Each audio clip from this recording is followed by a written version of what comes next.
Olá, olá! Professor Bucks aí, trabalhando com você mais uma questãozinha de Biologia 1 da apostila 2. Né? Essa questãozinha a gente vai discutir um pouco aí variações na capacidade respiratória dos indivíduos, dependendo do ambiente, o que pode alterar, né? Por que algumas pessoas conseguem se sentir melhor em ambientes com menos oxigênio e outras pessoas parece que sofrem assim. Então vamos dar uma olhada no enunciado. Ele discute ali com você o seguinte: a adaptação dos integrantes da Seleção Brasileira de Futebol à altitude de La Paz, lá na Bolívia, trocentos metros em relação ao nível do mar, foi muito comentada em 1995, por ocasião de um torneio, como pode ter lido no texto a seguir, né? A seleção brasileira embarca hoje para La Paz, capital da Bolívia, situada a 3.700 metros de altitude, 3.700 metros de altitude em relação ao nível do mar, onde disputará o torneio Interamérica. A adaptação deverá ocorrer em um prazo de 10 dias aproximadamente. O organismo humano em altitudes elevadas necessita desse tempo para se adaptar, evitando-se assim risco de colapso circulatório. Adaptado da revista Placar, né? Super atualizado o texto, né? Então, esse texto é bacana por quê? Porque hoje, na verdade, tem várias equipes de atletismo, de futebol, que acabam treinando, montam centros de treinamento em La Paz, na Bolívia, que é uma região bem urbanizada e está acima de 3.000 metros de altitude em relação ao nível do mar. Então, o que acontece quando você está trabalhando numa região muito acima do nível do mar?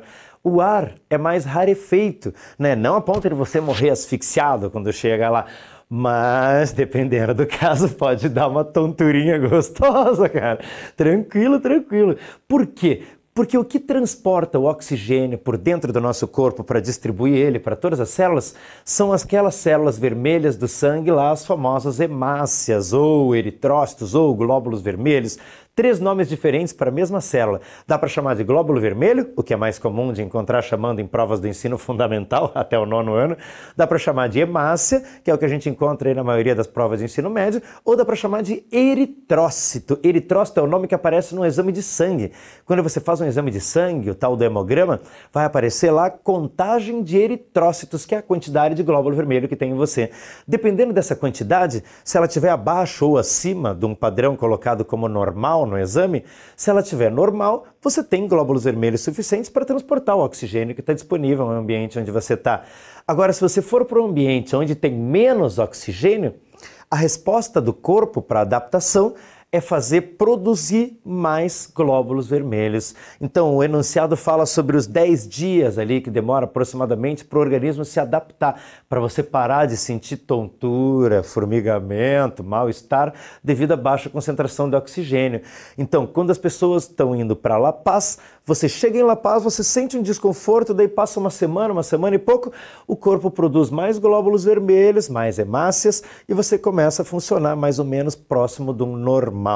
Então, quanto mais glóbulo vermelho eu tiver, melhor vai ser o meu condicionamento? Sim. Né? Quanto mais glóbulos vermelhos eu tiver, melhor a minha capacidade de transportar oxigênio.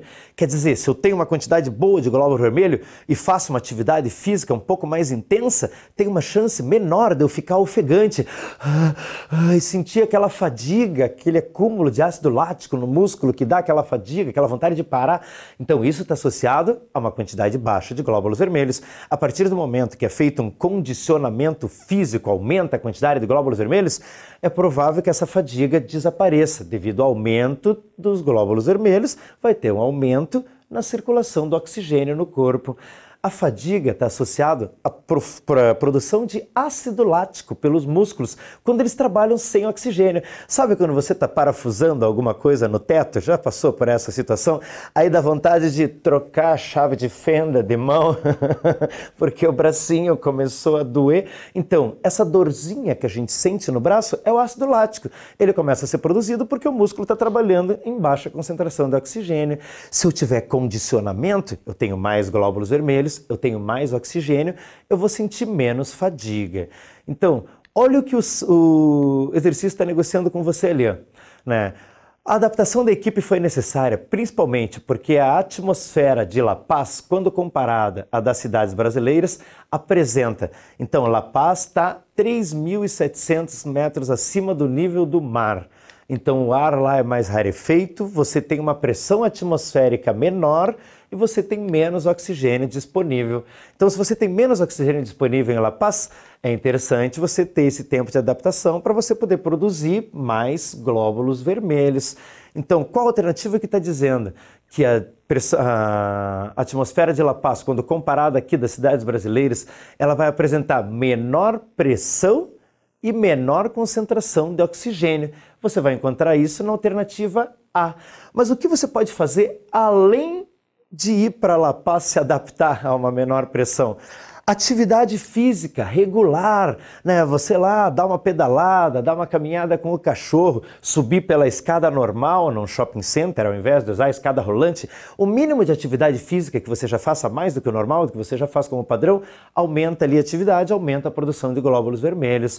Uma outra coisa que dá para fazer é se mudar para La Paz, né? Lá naturalmente o seu corpo já vai produzir mais glóbulos vermelhos. Então imagina fazer atividade física em La Paz, né? Por isso que muitas equipes montam lá uma sede de treinamento em La Paz para já trabalhar fazendo atividade física numa região com oxigênio, né, uma concentração menor na atmosfera, com o ar mais rarefeito. Isso induz a produção de muito mais glóbulos vermelhos.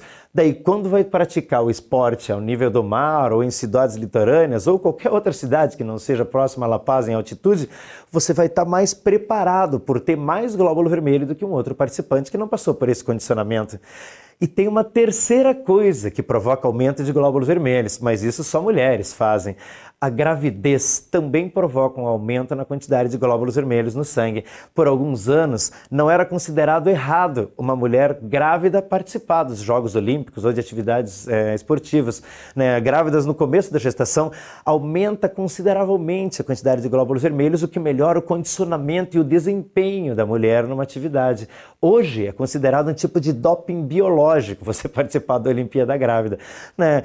O risco, às vezes fala, tem o risco da criança ser afetada. Não, parece que não tem muito risco, não. Durante esse começo da gestação, a criança está bem protegida ali dentro do útero, com o líquido amniótico em volta, né? É até recomendado que grávidas, dependendo da situação, lógico, mantenham uma certa atividade física para manter um metabolismo legal durante a gestação, principalmente associado a esse condicionamento, a essa quantidade de glóbulos vermelhos no sangue.